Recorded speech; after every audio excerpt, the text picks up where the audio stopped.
Au milieu des étendues de plaines et de forêts de Carmina, la glorieuse cité de Lunaris illumine toutes les contrées de ce monde de sa savante lumière et de sa douce prospérité.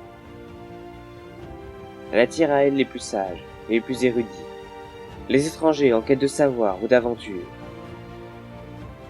Quiconque veut voir son nom inscrit dans la légende passe par Lunaris, car la ville n'a d'égal que la lointaine capitale, Solaris.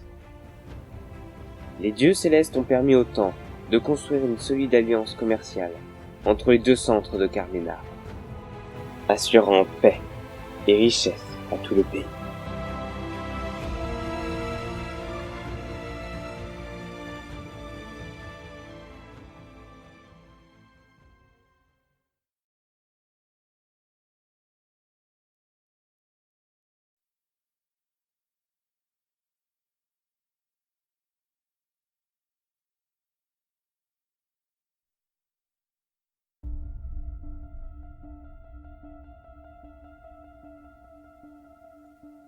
À l'aube, les 5 aventuriers commandent un rapide repas à l'aubergiste avant de partir à la rivière.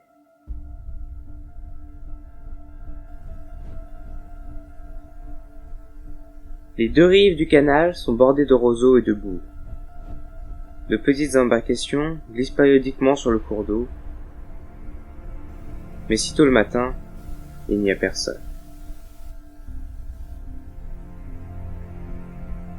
Le seul villageois aux alentours est un pêcheur, assis sur le pont qui enjambe l'affluent. Afin de limiter les risques d'accidents diplomatiques, Araline reste avec Torchul sur la berge. Bafar, Itokage et Hirdag s'avancent alors vers l'homme sur le pont. Le pêcheur les regarde tranquillement venir à lui. À son côté, une grande épée, prête à l'usage. C'est donc avec précaution que le petit groupe interroge le villageois. Le pêcheur leur indique tout d'abord là où la jeune fille lavait son linge au milieu des roseaux. Il les met ensuite en garde. Les hommes poissons rôdent dans le canal et attaquent à l'improviste ces imprudents. Sa fidèle épée lui avait déjà sauvé la vie plus d'une fois. Force de question, l'homme se rappelle un détail qui lui avait échappé. Quelqu'un, ou plutôt une sorte d'ombre, suivait la Félix le jour du meurtre. Mais il n'y avait pas prêté attention auparavant.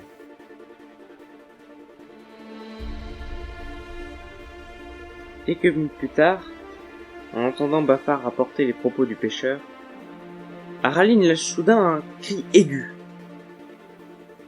Le gnome avait lui aussi vu que la Félix était suivie, et de la même manière ne s'en était pas rendu compte.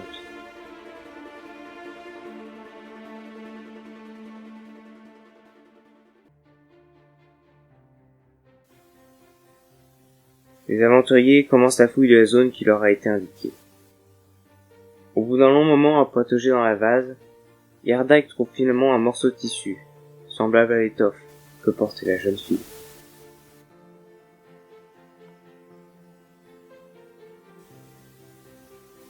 Par hasard, Arline remarque des remous dans l'eau et un mouvement dans les roseaux qui vient vers eux.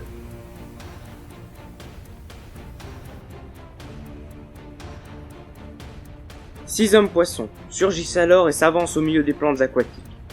Tous sont armés de tridents et portent des armures aux reflets oxydés. La Azima réagit immédiatement en lançant un sort. L'éclat magique atteint l'un des ennemis qui éclate immédiatement d'un rire incontrôlable. Torchul se tourne vers les guerriers humanoïdes, brandissant son marteau de guerre. Mais il ne charge pas.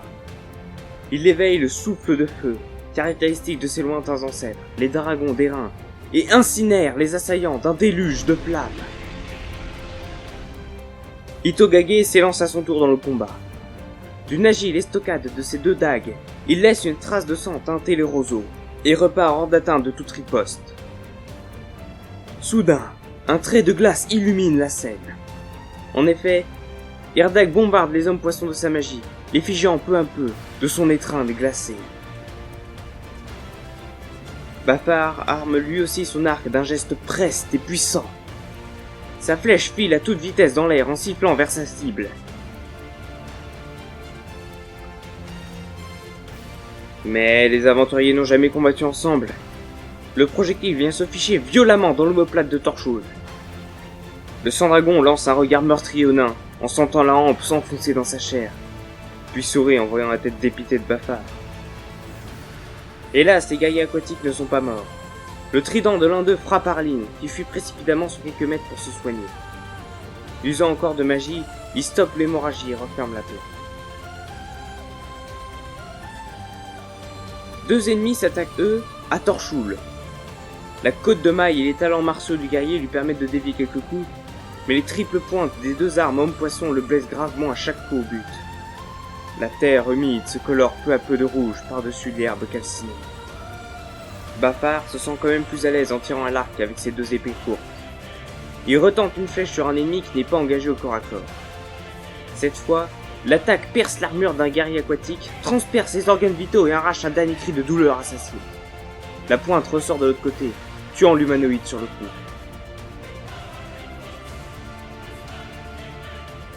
Yerdahag, lui, voit avec satisfaction un poignet, puis un deuxième assaillant tomber sous ses frappes magiques répétées, avec l'aide de Hitokage. Ce dernier lance avec une précision mortelle ses deux dagues sans crier gare, avant de les ramasser sanguinolentes sur le cadavre de ses ennemis, et de recommencer.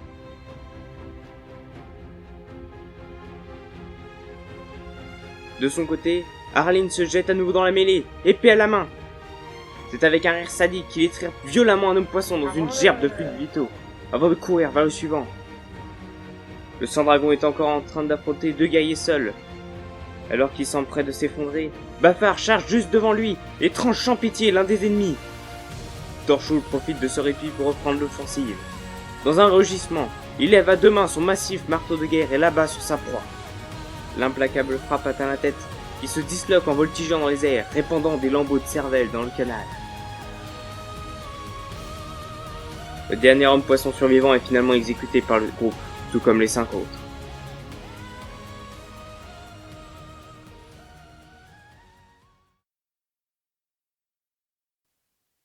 Les aventuriers se regardent. Torchwood retire la flèche de son épaule. Hitokage sort sa dague du dernier cadavre encore chaud. Et ils ont gagné leur premier combat ensemble. Ce n'étaient peut-être que des hommes-poissons, mais ils étaient plus nombreux, et pourtant la victoire leur appartient. L'équipement des guerriers aquatiques est globalement inintéressant. Quelques piécettes changent de main, mais c'est à peu près tout. Arline récupère également un luth, mais l'instrument a bien évidemment pris l'eau. Torchwood découpe 2 des têtes ennemies en bon état, les met dans son sac, avant de proposer aux autres de partir.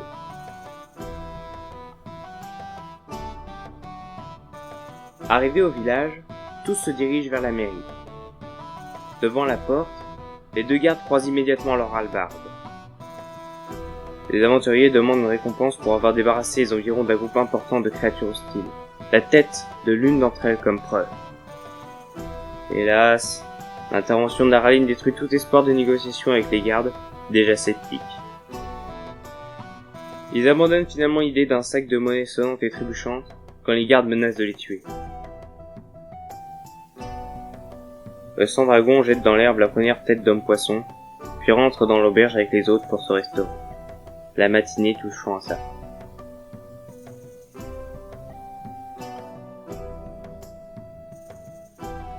Pendant le repas, la décision est prise d'aller enquêter à la forêt le lendemain, pour être de nouveau prêt au combat si besoin. En attendant, Arline veut chanter sur la place avec son luth fraîchement acquis pour mendier de l'argent. Là, Zimar étant doué pour attirer les ennuis, Yerdahag est finalement désigné pour le surveiller, puisque les elfes ont besoin de moins de repos. Pendant que les autres regagnent leur chambre, Arline arrache une feuille de son carnet sur laquelle il écrit un mot demandant de l'argent. Il s'avance sur la place, pose son papier, accorde son luth. et Erdag se cache dans l'ombre pour ne pas être associé à cet être vivant en cas de fiasco.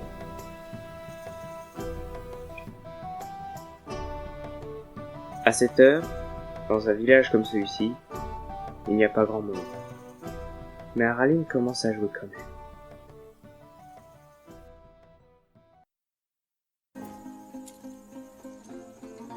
Jette un sou au sorceleur, ô fertile vallée, ô fertile vallée. Oh, oh, oh.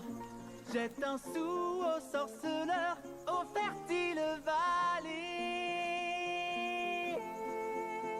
Et quelques passants s'arrêtent pour regarder ce demi-dieu venu dans leur village. Au bout du monde, il défie le malin qui répandait sur nous souffrance et chagrin. De plus en plus de personnes s'attroupent autour du bar. Seul il repoussa vers les hauts plateaux les cohortes d'elfes semant le chaos.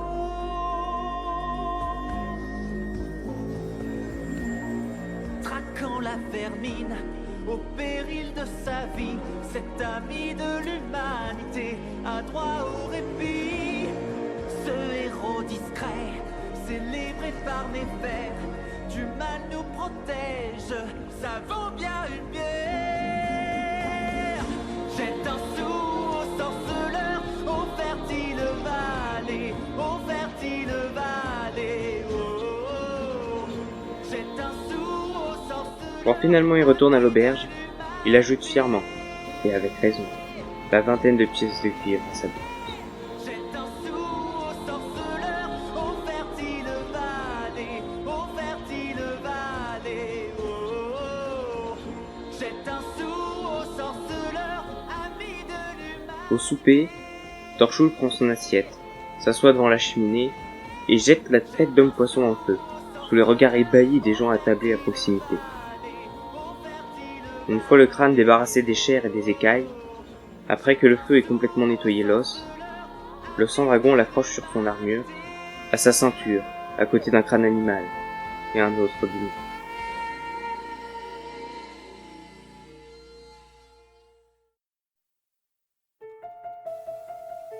Les aventuriers venaient de gagner leur premier affrontement ensemble.